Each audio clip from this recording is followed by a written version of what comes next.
الدین کے اندر خود ارشاد فرما دیا، فرمایا وما آتاکم الرسول فخذوہ۔ جہان کے اندر ہمارا اپنا مدار ہے، ہماری فکر ہے، ہماری سوچ ہے، ہم چاہیں تو لے لیں، لیکن رسول اللہ کے تمہارا خیر کے حوالہ سے رب ارشاد فرما رہا ہے، فرمایا اور درگاہوں سے اور جنابوں سے اور بارگاہوں سے اور ٹھکانوں سے اور دکانوں سے اور مکانوں سے کوئی چیز ملے تو تمہاری مرضی ہو تو لیتے ہو، لیکن رسول اللہ کے تبارک کے حوالہ سے رب کا ارشاد یہ ہے کہ میرا نبی جو کچھ دے جھولی کھول کر رسول اللہ سے دے دو۔ وما آتاکم الرسول فخذوہ، یہاں عقل کا استعمال نہیں کرنا، یہاں فکر کا بازار طرف نہیں کرنا، یہاں سوچ کے گھوڑے نہیں دوڑانے، یہاں اپنی تدبیر کو استعمال نہیں کرنا، بس رب کا ارشاد ہے، بس اور بس جو کچھ رسول اللہ دے دے وہ دے لیا کرو۔ اس میں تمہیں گھاٹا نظر آتا ہے یا نفع نظر آتا ہے، یہ تمہاری عقل کا معیار ہے کہ کسی چیز کو تم گھاٹا سمجھتے ہو، کسی چیز کو تم بھلا سمجھتے ہو، لیکن رب فرما رہا ہے بس اس چیز کو دے لینا تمہاری بیماری ہے۔ اور آگے فرمایا وما نہاکم عنہ فانتہوا، اور یہ بھی یاد رکھنا کہ جس چیز سے نبیوں کا سلطان تمہیں منع کر دے یہ نہیں لینی، تو پھر مجال ہے کہ کلمہ محمد کا پڑھنے والا ہو تو وہ چیز لینے کے لیے اس کے دل میں کوئی للچاؤ پیدا ہو، فرمایا پھر لینی بھی نہیں ہے۔ صاف ستھرا واضح ثبوت اصول دستور اسلوب یہی ہے کہ جو کچھ رسول اللہ دیتے ہیں وہ لے لیا کرو، جس چیز سے وہ نبیوں کا سلطان منع کر دے بولو منع ہو جاؤ۔ کتنی چیزیں ایسی ہیں جن کے اندر ہمیں ظاہراً نفع نظر آ رہا ہے، لیکن جب رسول اللہ نے منع کر دیا تو بس دل کہتا رہے کہ نفع لے لینا چاہیے، بھلا ہو رہا ہے، بھلا ہو جانا چاہیے، لیکن بندہ مومن کے عشق کا دستور کیا للکار دے گا جس سے میرے نبی نے منع کر دیا ہے، ہم لیں تو کیوں لیں؟ بات سمجھ آ رہی ہے؟ مثلا سود لوگ لیتے ہیں، سود میں لوگوں کو نفع ہوتا ہے یا کوئی نہیں؟ بولیے، جن کو پتا ہے وہ تو بولے۔ 1 لاکھ روپیہ بندہ کہیں رکھوا دیتا ہے، کچھ انشورنس کرواتے ہیں، کچھ بینک میں اکاؤنٹ سیونگ اکاؤنٹ اوپن کرواتے ہیں، کچھ کسی اور مراکز کے اندر رقم رکھواتے ہیں، اس پر پھر انہیں بھلا نظر آتا ہے، وہ وہاں سے سودی پیسے دیتے رہتے ہیں، رقم لیتے رہتے ہیں۔ 1 لاکھ رکھا 1.5 لاکھ مل گیا، 1.5 لاکھ رکھا 2.25 لاکھ مل گیا، 2.25 لاکھ رکھے 5 لاکھ مل گیا، بولو نفع ہے یا نقصان؟ بولیے نفع ہے۔ تو میں جس سکوت میں پڑے ہیں، جس ادارے کے ہم طالب علم ہیں، جتنی ہماری ریاضی کی گردان ہمیں یاد ہے، یا جن لوگوں نے ہمیں پڑھایا یا جو ہم سے پڑھ رہے ہیں، یہ سارے لوگوں کا یہی کہنا ہے کہ بس نفع ہے، لیکن ایک کائنات میں خدا کا یاد آیا ہے جس نے منع فرمایا ہے، فرمایا سودی کام نہیں کرنا، سود میں تمہارا بھلا نہیں ہے۔ اب بتاؤ ساری کائنات للکارتی رہے، کہتی رہے کہ بھلا ہے، عشق والا بندہ کہے گا کروڑوں کا نفع بھی ہو، جب میرے نبی سلطان نے منع کر دیا بس منع ہو گئے۔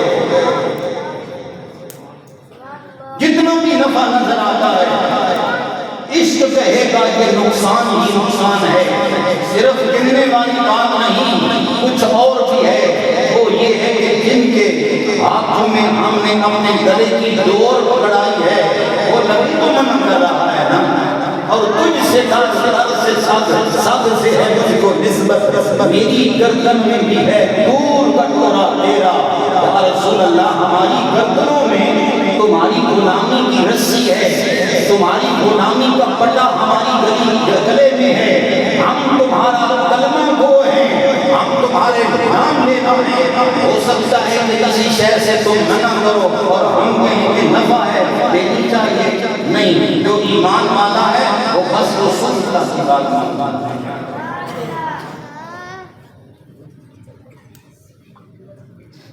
اچھا، ایک بندے کے پاس 1,00,000 روپیہ ہے، اس 1,00,000 روپے پر اسے زکوٰۃ شریعت کہتی ہے کہ زکوٰۃ ادا کرو. سالانہ اگر اس کے پاس نصاب باقی ہو تو 1,00,000 روپے پر کتنی زکوٰۃ بنتی ہے؟ بولو. 2,500 2500 روپیہ زکوٰۃ. اچھا، 1,00,000 میں سے جب آپ 2500 بکرے کریں گے، علیحدہ کریں گے، تو 1,00,000 میں کمی آئے گی یا نہیں آئے گی؟ بولو. 1,00,000 تھے نا، اس میں کمی آ گئی. اب وہ 97,500 رہ گیا. پہلے وہ پورا 1,00,000 تھا. اب جس سے سوال کرو، جس سے پوچھو بھائی یہ رقم بڑھ گئی ہے یا گھٹ گئی، ہر کوئی کہے گا گھٹ گئی. 97,500 رہ گیا. میرے بھائی، جس سکون کے ہم متلاشی ہیں، ہم نے جہاں پڑھا جہاں سنا، ہمیں جس کسی نے یہ سمجھایا وہ یہی کہتا ہے کہ گھٹ گئے. لیکن جس نبی کا کلمہ پڑھا ہے اور جس نبی کے نام کے متوالے ہیں اور جس رسول اللہ سے ہماری محبت کا رشتہ ہے، یا جن کے ہاتھوں میں ہمارے گلے کی رسی ہے، وہ فقط خدا کا یاد آتا رہا، فرما رہا کہ اس میں تمہارے لیے گھاٹا نہیں، خدا کا یاد بنا رہا ہے، نفع ہی نفع ہے. قرآن بول کے کہتا ہے اللہ یضاعف رب بڑھا رہا ہے. اب وہ 97,500 ہو کر بھی وہ 97,500 نہیں. ایمان والا کہتا ہے کہ 97,500 سے بھی بڑھ کر ہے، کیونکہ میرے نبی نے بتایا.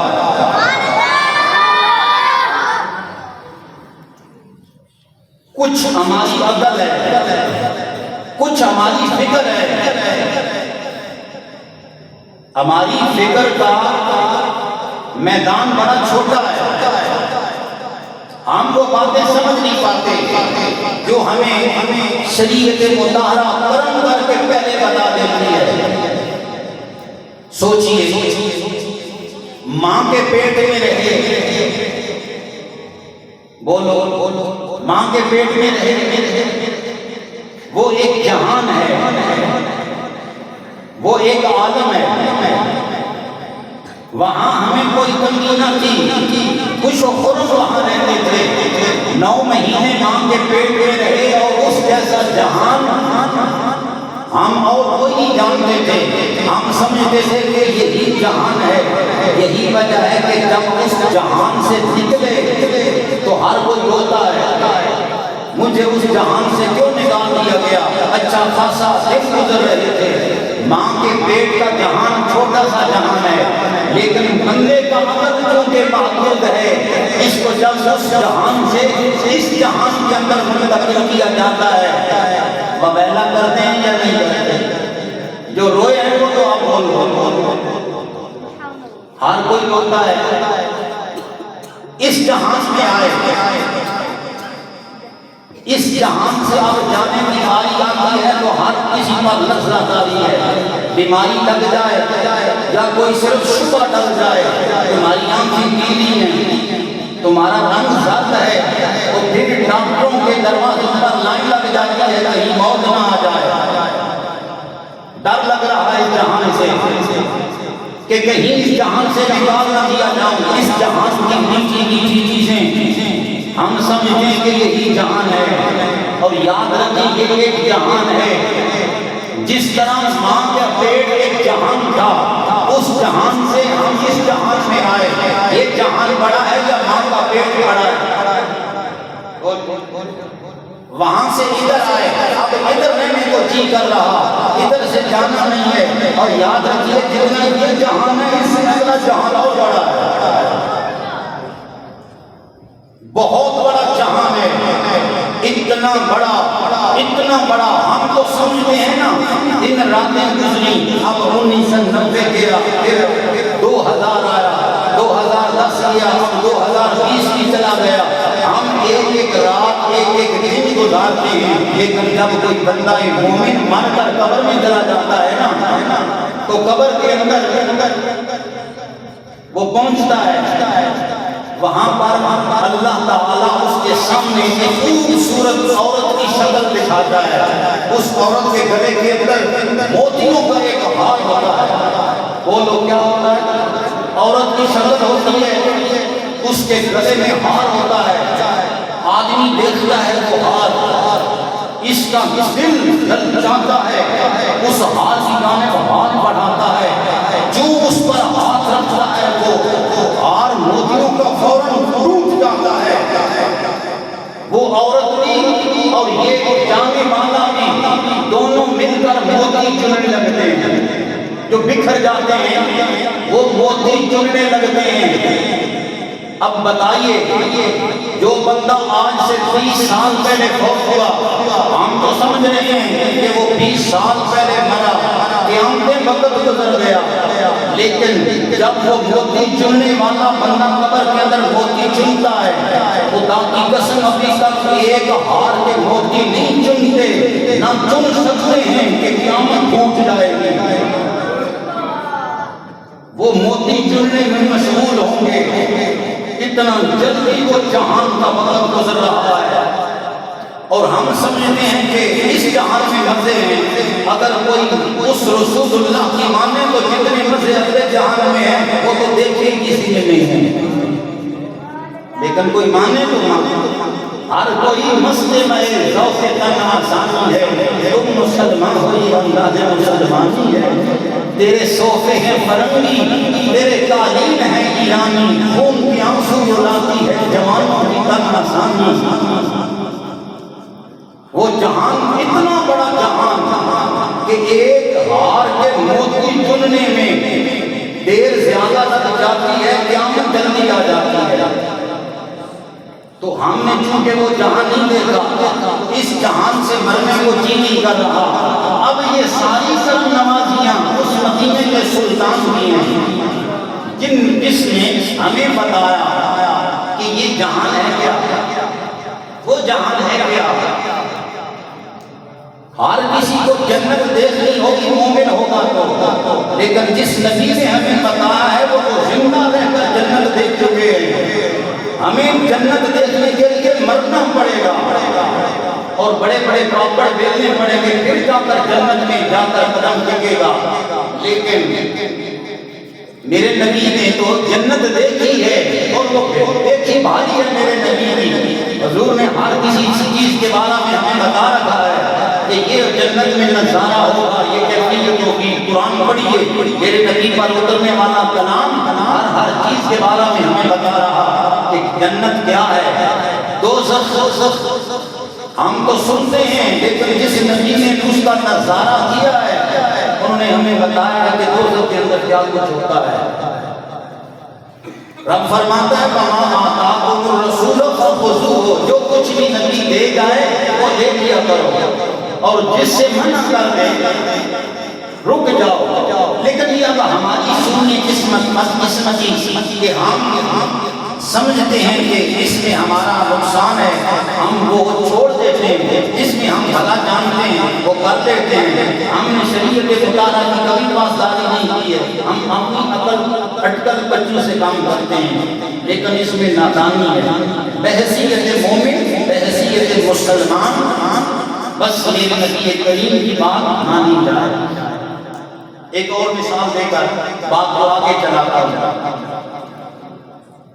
کسی برتن کے اندر اگر کتا منہ ڈال جائے تو شریعت کہتی ہے کہ اس کو مٹی سے دھو دیا کرو، کیا کہتی ہے شریعت؟ مٹی لگا کر اس برتن کو دھو دیا کرو وہ پاکیزہ ہو جائے گا۔ یہ بات آج سے 1450 سال پہلے میرے نبی نے بتائی ہے کہ دھوتے وقت اس میں مٹی ملو تو پاک ہو جائے گا، پانی لگاؤ اس پر۔ اب جو ڈاکٹر سوچنے لگے کہ کتے کے منہ سے جو لعاب نکلتا ہے اس میں جراثیم ہوتے ہیں، ان جراثیم کو ختم کرنے کے لیے نشاطر ضرورت ہوتی ہے، نشاطر سے وہ جراثیم ختم ہوتے ہیں۔ جب انہوں نے مٹی پر غور کیا تو اس نتیجے پر پہنچے کہ 70% سے زیادہ اس مٹی کے اندر نشاطر پایا جاتا ہے۔ بتائیے جس نبی نے بغیر خوردبین کے، بغیر دوربین کے، بغیر کسی سائنسی آلات کے پتھروں پر بیٹھ کر یہ باتیں بتائی ہیں، سچی بتائی ہیں یا نہیں؟ اسی وجہ سے رب فرماتا ہے سیدھی سادھی بات میرے نبی کی مانو، بس میرے نبی کی مانو۔ میرا نبی جو کچھ دیتا ہے دے دو، جس سے منع کرتا ہے تمہارے لیے سمپلی بات ہے، بس اس سے رک جاؤ۔ خدا کی قسم جس میں دونوں جہانوں کی بھلائی، دونوں جہانوں کا ہمیشہ کے لیے امتیاز برقرار ہے۔ اب اور آگے آئیے میرے دوستوں، میرے بھائیوں، شاید میں نے یہ بات کہیں پہلے بیان نہ کی ہو، حضرت عباس رضی اللہ تعالیٰ عنہ میرے نبی کریم کے چچا جان ہے۔ بولو کیا ہے؟ چچا جان۔ ان کا کمرہ بنا ہوا ہے گھر میں، اس کمرے پر نالا لگا ہوا ہے، پر نالے سے پانی زمین پر گرتا ہے۔ جب بھی بارش ہوتی ہے تو لوگوں کے لیے ذرا مصیبت ہو جاتی ہے، کیچڑ بھی ہوتا ہے، بھوسا بھی ہوتا ہے، مٹی بھی ہوتی ہے، وہ زمین پر گرتا ہے، لوگ تنگ پڑتے ہیں۔ کچھ لوگ وہ انتظار کرتے رہے کبھی یہ پر نالا کھیل دیں گے، لیکن نہ پڑا، وقت گزرتا رہا، رسول گرامی دنیا سے چلے گئے، صدیق اکبر بھی دنیا سے چلے گئے، حضرت فاروق اعظم کا وقت آ گیا۔ تو کسی آدمی نے جا کر شکایت لگائی حضرت فاروق اعظم کو، حضور والا اس پر نالے کا کوئی بندوبست کر دیں، اس پر نالے کا کوئی بندوبست کر دیں۔ حضرت فاروق اعظم امام عادل نے آپ چلے گئے، آپ نے وہ پر نالا اکھیڑ دیا۔ وہ لوگ کیا کیا؟ پر نالا اکھیڑ دیا۔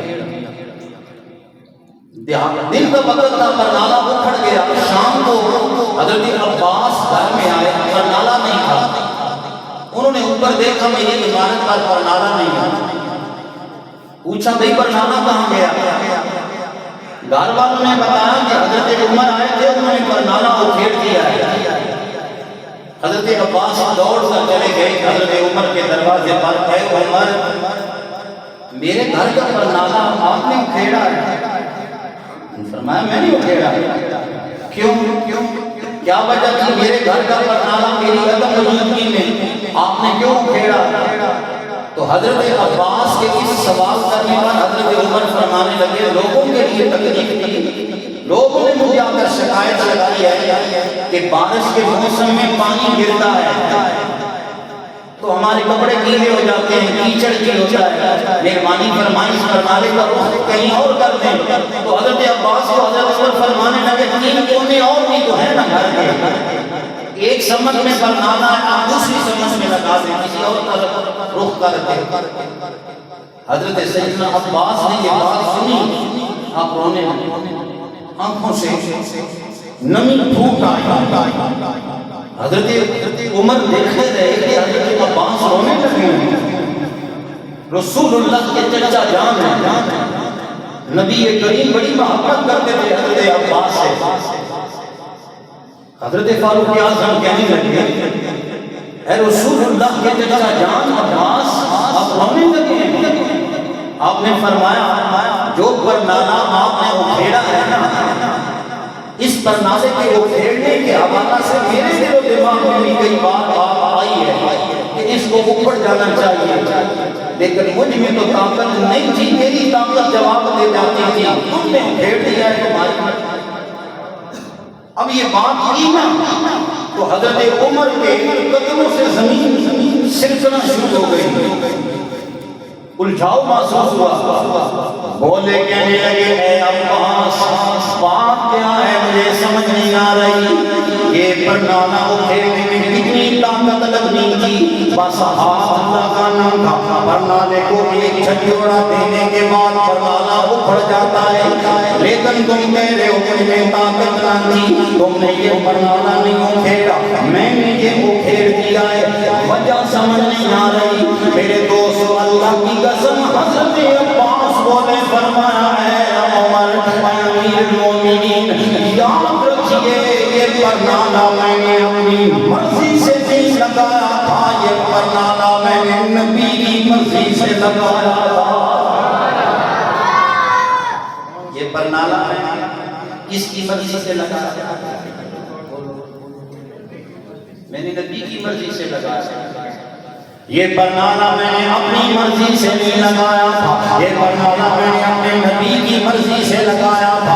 اس وقت ہم مکان بنا رہے تھے, مکان بن چکا تھا, پرنالہ لگانے کا وقت آیا. ادھر میرے نبی کریم آ گئے. حضور نے فرمایا عباس پرنالہ یہاں لگانا ہے. میں نے عرض کیا یا رسول اللہ جہاں آپ کی مرضی ہے وہاں پرنالہ لگ جائے گا. آپ نے وہیں پرنالہ لگا دیا. لوگوں خدا کی قسم حضرت فاروق اعظم نے سنا یہ پرنالہ عباس نے خود نہیں لگایا تھا. یہ پرنالہ آمنہ کے لال نے لگوایا تھا. خدا کی قسم حضرت سیدنا فاروق اعظم اتنے بڑے سردار ہیں, اتنے بڑے رہنما ہیں, اتنے بڑے امیر المومنین, لیکن رونے لگے. اتنے روئے کہ فاروق اعظم کی ہچکی بند گئی. روئے زاروں کے دار رونے لگے. کسی نے کہا عمر اتنا روتا ہے. فرمانے لگے مجھ سے غلطی ہو گئی. جو پرنالہ میرے نبی نے لگوایا تھا وہ میں نے اکھیڑ دیا. آج فاروق اعظم وہی پرنالہ ہاتھ میں پکڑ کر حضرت عباس کے دروازے پر کھڑے ہیں. فرما رہے ہیں کہ جس طرح میرے ہاتھوں نے یہ پرنالہ اکھیڑا ہے انہی ہاتھوں نے یہ پرنالہ یہاں لگا کے جانا ہے.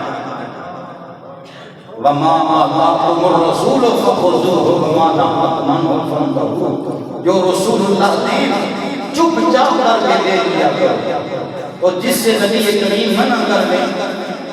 اب دیکھیے کتنا سال گزر گئے. وہ پرنالہ حضرت عباس کے گھر میں جو لگا تھا, اب مسجد نبوی میں آپ جائیں نا, آج بھی وہ نشان وہاں باقی ہے جہاں پر پرنالہ لگا تھا. 14 صدیوں کے ولی غوث قطب ابدال قلندر وقت کے بہت بڑے حکمران گزرے, لیکن کسی نے وہ جگہ ختم نہیں کی ہے کیونکہ رسول اللہ نے جو لگایا وہ جگہ آج بھی باقی ہے. باب السلام میں آپ داخل ہوں, آپ دائیں جانب دیکھیں تو وہ تمہیں نشان نظر آئے گا. یہ ہے اہل علم, اہل فکر, ان کی زندگی کی رائے کہ بس نبی کریم کی بات حتمی بات ہے. ان کا کیا ہوا فیصلہ حتمی فیصلہ ہے, اپنی عقل کا گھوڑا نہیں اڑانا. نبی کریم صلی اللہ علیہ وآلہ وسلم نے صلح حدیبیہ کے موقع پر, یہ واقعہ آپ کو یاد ہوگا, صلح حدیبیہ جب ہوا نا, یہ مکہ پاک سے تھوڑی سی باہر جگہ ہے, وہاں پر فیصلہ یہ ہوا کہ کافر اور رسول اللہ کے جتنے بھی 1400 صحابہ تھے ان کے درمیان ایک فیصلہ ہوا. فیصلہ یہ ہوا کہ کوئی بندہ بھی اگر کافروں کا دوڑ کر آ جائے مسلمانوں کے پاس, تو جب فیصلہ ہو چکا ہے مسلمان اس بندے کو اپنے پاس نہیں رکھیں گے, اسے واپس بھیجیں گے. اسے واپس بھیجیں گے, رکھنا نہیں ہے. صحابی کہتے رہے کہ یا رسول اللہ, صحابہ کے دل میں یہ طلب تھی یعنی نبی یہ فیصلہ مسلمانوں کے خلاف ہے, بندے آئیں گے دوڑ دوڑ کر مسلمانوں کی جماعت میں, ہم واپس کیسے بھیجیں گے. حضرت فاروق اعظم کہتے تھے یا رسول اللہ ہم کو دبنے کے لیے آئے, ہم کو جھکنے کے لیے آئے کہ کافروں کی باتیں مانیں, ہم ان کی بات نہیں مانتے. لیکن رسول اللہ نے فیصلہ فرما دیا کہ جس طرح کوئی بندہ ہمارا ان کے پاس یا ان کا ہمارے پاس آ گیا واپس کر دیا. صحابی دل ہی دل میں کہتے تھے کہ یہ فیصلہ مسلمانوں کے خلاف ہے. ابھی فیصلہ ہوا ہی تھا، دستخط نہیں ہوئے تھے، فیصلے پر دستخط نہیں ہوئے تھے۔ ایک آدمی جس کا نام ہے ابو جندل، ابو جندل، یہ مکہ پاک میں کافروں نے گرفتار کر رکھا تھا، یہ مسلمانوں چھپا تھا، گرفتار کر کے انہیں رکھا ہوا تھا قیدی بنا کر۔ وہ کسی طرح وہاں سے چھوٹ گئے اور چھوٹ کر رسول اللہ کے پاس آ گئے۔ مکہ پاک کے باہر مقام حدیبیہ پر دوڑتے حضور کی بارگاہ میں آئے۔ سرکار نے دیکھا، صحابہ نے دیکھا کہ ابو جندل کے جسم پر رسلوں کے نشان ہیں۔ کیا ہے بولیے؟ دیکھنے لگے کہ ابو جندل کے جسم پر رسلوں کے نشان، خون رس رہا ہے۔ دوستان گرامی کا کی کیفیت دیکھی، انتہائی بدتر حالت ہو چکی ہے۔ ابو جندل آئے میرے نبی کی بارگاہ میں، کہنے لگے یا رسول اللہ، کافروں نے مجھ پر بڑا ظلم کیا ہے، مدتوں کے بعد آج میں آزاد ہو گیا، یا رسول اللہ مجھے امان دیجیے۔ سرکار نے فرمایا ابو جندل تمہیں امان مل گئی، لیکن ان کا والد آ گیا ابو جندل کا وہ کافر ہے۔ کہنے لگا رسول اللہ، یا رسول اللہ، ہم اس کو یہاں چھوڑ کر نہیں جائیں گے، تمہارا ہمارا معاہدہ ہو چکا ہے، اسے واپس اب کیا تھا؟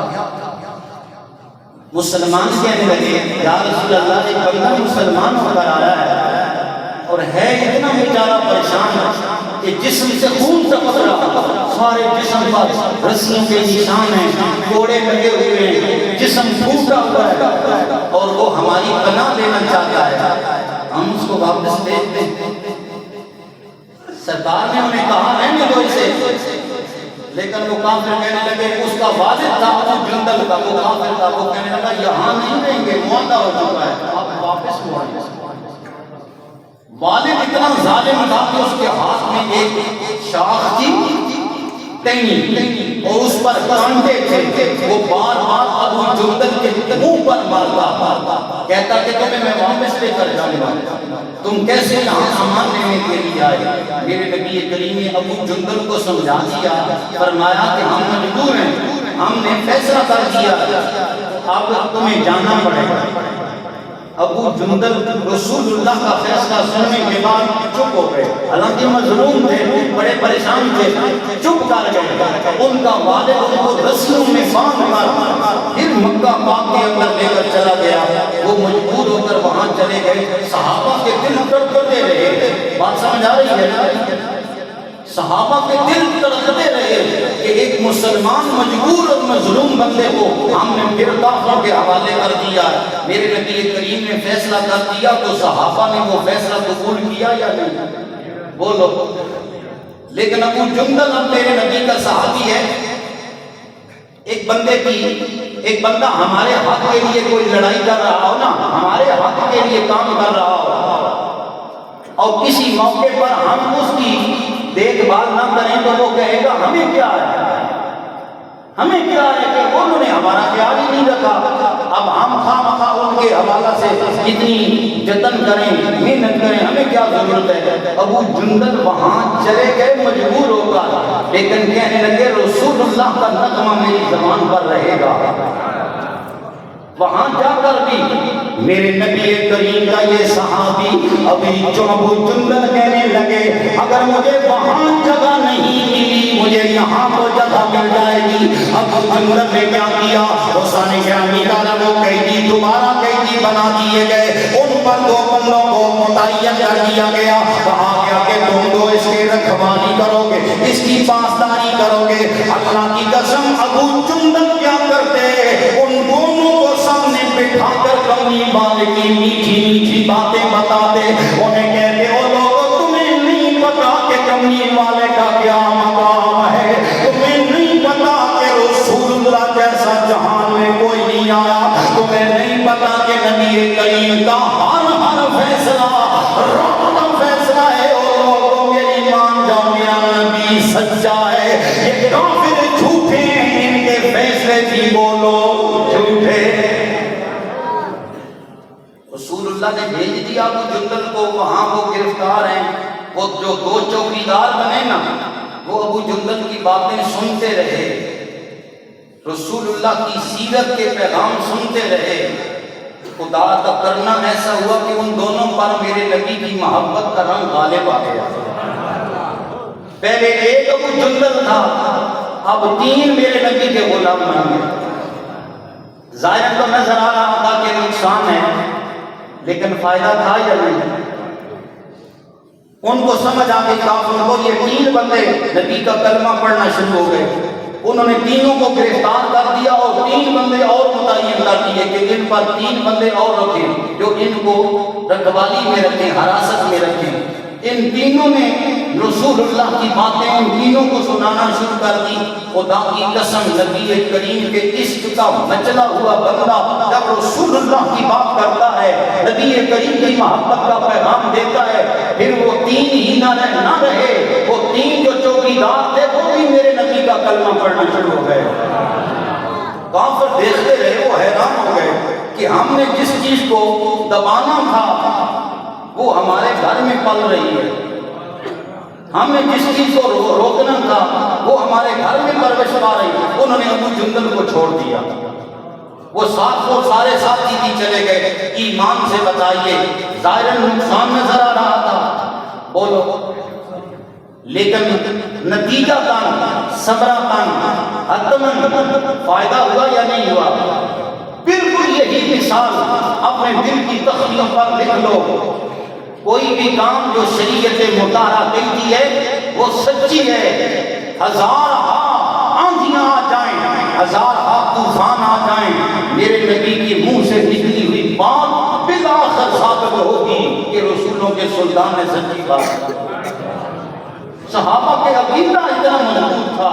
آج ہمارا جو ایمان ہے یہ کمزور ہے۔ کمزور ایمان کی نشانی یہ ہے کہ ہم ظاہر فائدوں کو دیکھتے ہیں، تلاش کرتے ہیں، لیکن نتیجے کی جانب نہیں دیکھتے۔ سراقہ بن مالک نام تو سنا ہے، سراقہ بن مالک، یہ ہے 200 اونٹوں کا لالچ لے کر ہجرت والی کالی رات کو نبی کریم کو پکڑنے کے لیے اپنے اونٹ پر سوار ہو کر رسول اللہ کو پکڑنے کے لیے گھوڑا کر آیا۔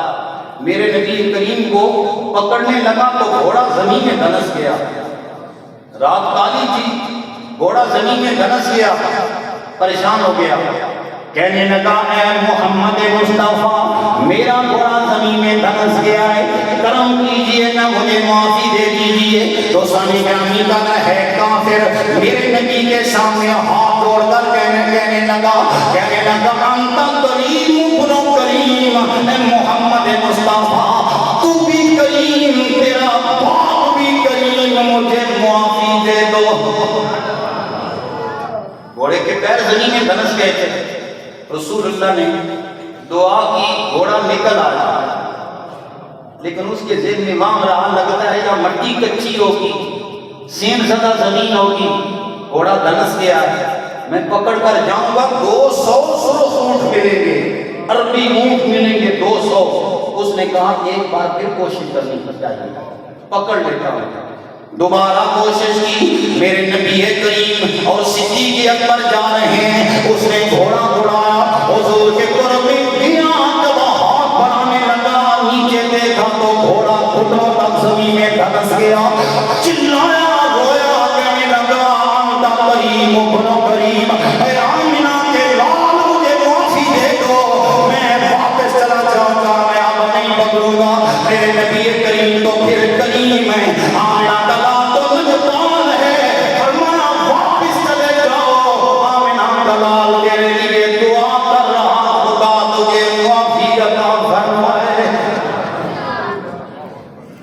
واپس منہ موڑا نا، اس نے تیسری بار رونے لگا۔ رسول اللہ دیکھ گئے، سرکار نے فرمایا رونے کیوں لگے، پکڑنے کے لیے آئے ہو، تجھے رب مجھے پکڑنے نہیں دے رہا، رب نے درمیان میں آڑ بنا دی ہے، تو پکڑ نہیں سکتا، رونے کی وجہ کیا؟ کہنے لگا رات کو جاگا ہوں، لالچ لے کر آیا ہوں، 200 اونٹ ملیں گے، کچھ بھی نہیں بچا، اب خالی ہاتھ واپس جانے لگا ہوں۔ میرے نبی کریم تو پھر کریم ہے، فرمایا آنے والے سراغا ہم نہ کھا، تیرا لڑا عدب تیرا لڑ میرے دامن میں آیا ہے، فرمایا سراغا آمنہ کا نام کسی منگتے کو خالی نہیں موڑتا، فرمایا آج چلا جا میں محمد کی آنکھیں دیکھ رہی ہیں کہ جب ایران فتح ہوگا ایرانی بادشاہ کے کنگن ہوں گے، وہ کنگن تیرے ہاتھوں میں آئیں گے، کیا یہ بشارت لے جا اونٹوں کو چھوڑ یہ کنگن تیرے ہاتھوں میں آ جائیں گے۔ فرمایا اونٹوں والی بات بھول، اب کنگنوں کا خیال رکھنا، کنگن آئیں گے۔ سراقہ کے کانوں میں یہ بات پڑ گئی کہ نبی کریم نے فرمایا کہ ایران کے بادشاہ کے کنگن، وہ بادشاہ ہاتھوں میں کنگن پہنتا تھا، بیٹھتا تھا نا اپنے اس تخت پر تو کنگن پہن کے بیٹھتا تھا، نخوت سے تکبر سے بڑا استکبار کرتا، اور لوگوں کے سامنے ایک دو کنگن نہیں پہنتا تھا، پورے بازو پر کنگن ہوتے، اور انہیں تھوڑی تھوڑی دیر کے بعد حرکت دیتا، سونے کے کنگن ہیں، لوگوں کو پتا چلے کہ بادشاہ ہے۔ اب سراقہ بن مالک کا وقت گزرتا رہا، نبی کا کلمہ پڑھ گیا، بولو نبی کا ایک غزوہ ہوا، غزوے کے اندر ایک بہت بڑا قلعہ تھا، قلعہ جس کو لوگ قلعہ بھی کہتے ہیں، قلعہ تھا، اس قلعہ کے اندر کافر ہیں بہت سارے جمع ہو گئے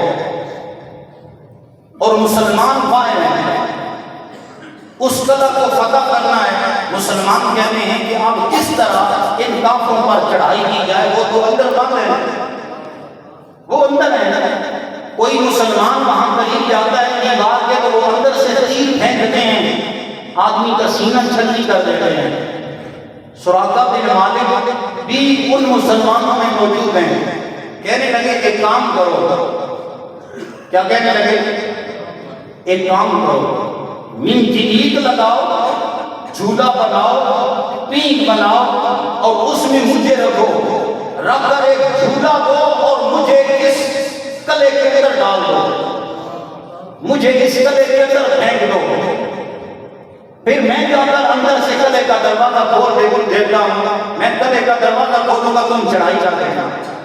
مسلمانوں نے کہا کوئی دماغ ہے ہمارا؟ سراقہ بن مالک ہمیں یہ بتا کہ جب کوئی مسلمان اس دیوار کے قریب جاتا ہے وہ اندر سے تیر پھینکتے ہیں اور وہ اس آدمی کو موت کے گھاٹ اتار دیتے ہیں، تو کہہ رہا ہے کہ مجھے یہاں سے منجنیق لگا کر قلعے کے اندر پھینکو، پہلے تو جب تو وہاں جا کر گرے گا تو تیرے جسم کے ٹکڑے ٹکڑے ہو جائیں گے، تو جیے گا کیسے؟ اور پھر جب تو ان کے اندر جا کر گرے گا تو تمہیں جینے دیں گے، تو جیے گا کیسے؟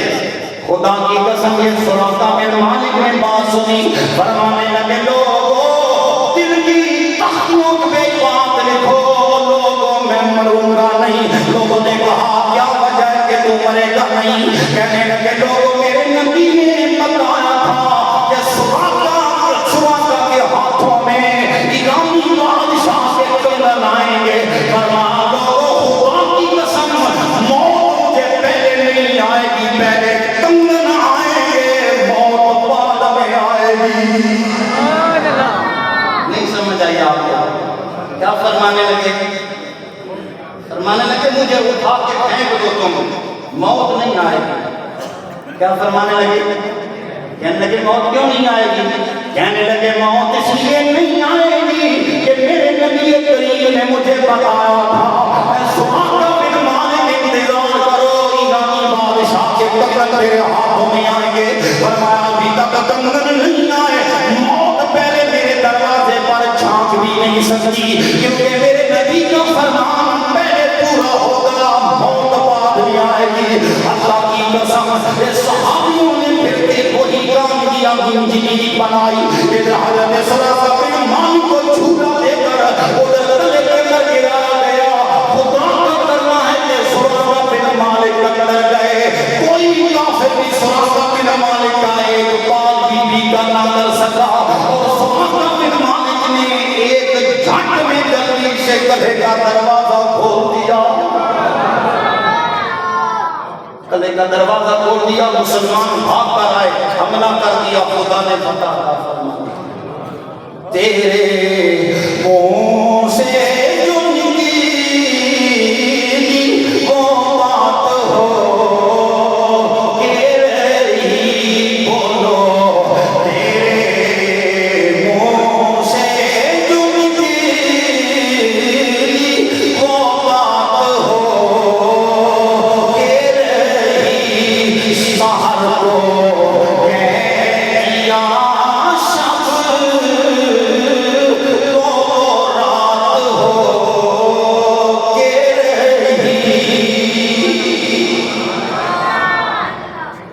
سحر کو کہہ دیا شب کو وہ رات، میرے نبی کے منہ سے کوئی بات نکل جائے، سحر کو کہہ دیا شب کو